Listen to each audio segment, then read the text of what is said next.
दशावतार चित्रपटात भरपूर काही डिटेल्स पुन्हा पुन्हा पाहिल्यावर लक्षात येतात.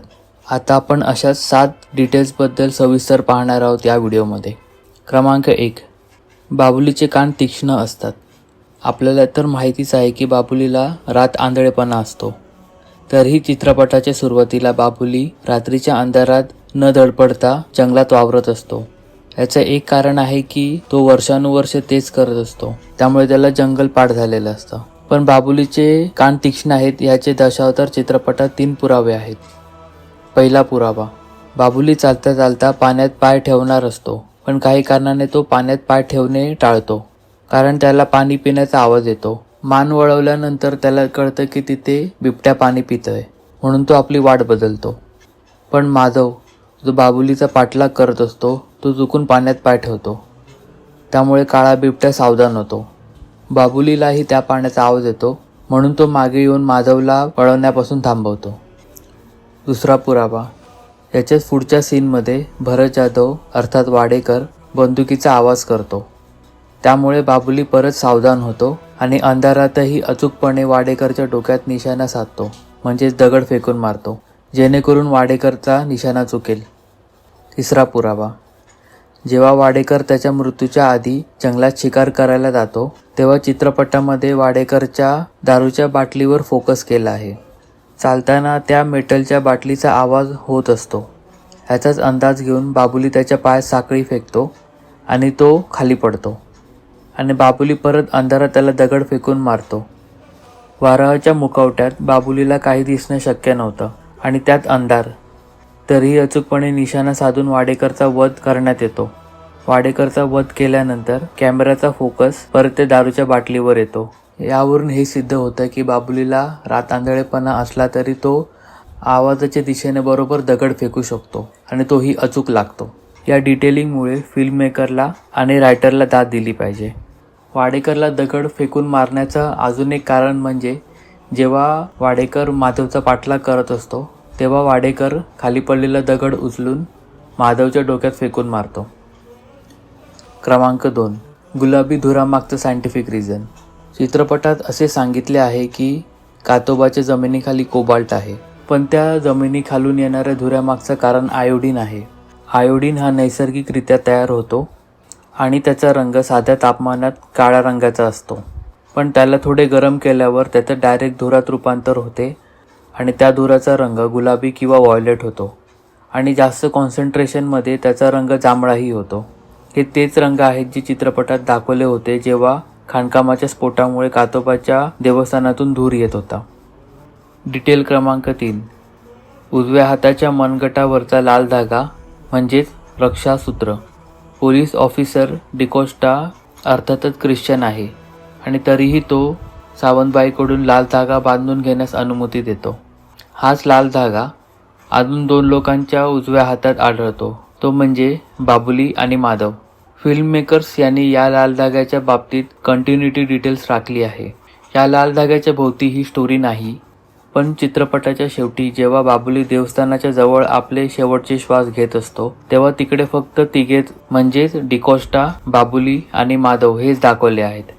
त्यामुळे कदाचित लेखकाने काहीतरी सिम्बॉलिझम दडवली असावी, पण मला काही सुचत नाही. जर तुम्हाला काही सुचत असेल तर कमेंट करून मला नक्की सुचवा. डिटेल क्रमांक 4. लाकडी खेळणी आणि मेस्त्री आडनाव. कोकणात विशेषतः मालवणात मेस्त्री आडनाव जास्त करून त्या लोकांचे असायचे जे लाकूडापासून महत्त्वाच्या वस्तू बनवत असत. या चित्रपटातली लाकडी पेटी कदाचित बाबुलीने किंवा त्यांच्या पूर्वजांनी बनवलेली असावी. हाच कलेचा वारसा माधवला लाभला आणि तो लाकडी खेळणी बनवायला शिकला. डिटेल क्रमांक 5. दगडावरचे नाव आणि शेवटचे माधवचं बाबुलीला भेटणं. या चित्रपटात असे 2 नावे आहेत ज्यांचे नाव दगडावर कोरलेले आढळले, ते म्हणजे तांडेल आणि दुसरा म्हणजे माधव. ते दोन्ही दगड कातोबाच्या देवस्थानाजवळ होते. दगडाला मराठीमध्ये कातळ असेही म्हणतात, म्हणून त्या देवस्थानाचे नाव कातोबा असे ठेवले असावे. बाबुलीने तांडेल आणि माधवचे नाव दगडावर कोरले असावे, कदाचित दोघांच्या नावाने देवाला साकड घालण्यासाठी, म्हणजे दोघांसाठी प्रार्थना करण्यासाठी. बाबुली आणि माधव हे दोघे तांडेलवर खूप विश्वास ठेवायचे. हे दिसून येतं जेव्हा माधव आणि बाबुली मदतीची हाक मारण्यासाठी पहिले तांडेलकडे जातात. जेव्हा कातोबाजवळ स्फोटक पदार्थ लावणार अशी माहिती मिळताच माधव पहिले तांडेलकडे गेला आणि माधवच्या मृत्यूनंतर बाबुलीने तांडेलकडे पहिली धाव घेतली, पण तांडेलने विश्वासघात केला. म्हणून बाबुली लाल कुंकूने तांडेलचे नाव पुसत होता. जेव्हा बाबुली शेवटचे श्वास घेत होता तेव्हा बाबुलीने एका दगडावर डोके टेकवले आणि त्यातून माधव प्रकट झाला. डिटेल क्रमांक 6. 4 खलनायकांच्या वधामागचं रहस्य, त्यांचं कर्म आणि कातोबा. या चित्रपटातले 4 खलनायक त्यांचं कर्म आणि हुनर असूनसुद्धा त्याच प्रकारे मेले. उदाहरणार्थ मनसुखाने खाण खोदून जसा जमिनीचं पोट फाडत होता तसंच नरसिंहाने त्याचे पोट फाडून त्याचा वध केला. परब निशाणा धरून बाबुलीला गोळीने ठार मारणार होता, पण बाबुलीने धनुष्यबाणाचा निशाणा बदलून परबचा वध केला. तांडेल दररोज पोहत असला तरी त्याचा नदीच्या पाण्यात बुडून त्याचा मृत्यू झाला. इतर वेळी बंदुकीने शिकार करणाऱ्या वाडेकरला त्याच्या जंगलाच्या अनुभवाचा गर्व होता आणि जो जंगली डुकरांना मारायचा त्या डुकराची सुळे वापरून वराह रूपाने वाडेकरला मारले. अप्रत्यक्षपणे या 4 वधांमध्ये कातळचा म्हणजे दगडाचा संदर्भ दाखवला आहे. उदाहरणार्थ वाडेकरला सुळे खुपसण्याच्या आधी त्याच्या कानावर दगड फेकून मारले होते. तांडेलच्या मृत्यूनंतर तांडेलचं नाव दगडावरून पुसण्याचा सीन दाखवला होता. जेव्हा परब बंदुकीचा निशाणा लावत होता तेव्हा तिथे श्रीराम लिखित एक खडक दाखवला होता. मनसुखानी आणि नरसिंह हातापायी करत होते तेव्हा नरसिंहाने जवळचा दगड हत्यार म्हणून वापरायचा प्रयत्न केला, पण मनसुखाने तो रोखला.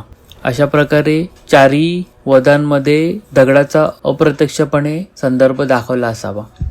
क्रमांक 7. वंदनाचा चित्रपटातला पहिला परिचय. या चित्रपटामध्ये वंदनाची फर्स्ट एंट्री तेव्हा दाखवली होती जेव्हा ती ट्रकपासून बाबुलीला वाचवते, पण तो कदाचित वंदनाचा फर्स्ट सीन नसावा.